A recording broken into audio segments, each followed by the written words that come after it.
আজকে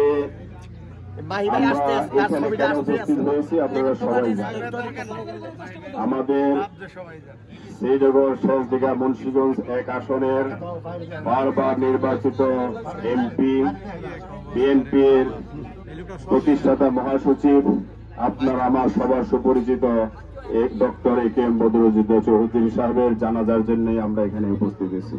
আমরা সবাই তার রোহের মাগফিরাত কামনা করব এবং তার জন্য দোয়া করব। আজকে কোনো বক্তৃতা নাই, আজকে শুধু তার জন্য শ্রদ্ধা নিবেদন, এটাই আমাদের চাওয়া পাওয়া। আমরা যেন যে যেখানেই থাকি না যেন আমার মা বোন সবাই মিলেও যেন তার জন্য 2 রাকাত নফল নামাজ পড়ি এবং তার জন্য দোয়া করি। এই শ্রদ্ধা নিবেদন করে আজকের মতন এখানে বিদায় নিচ্ছি। আল্লাহ হাফেজ। আসসালামু আলাইকুম। ধন্যবাদ।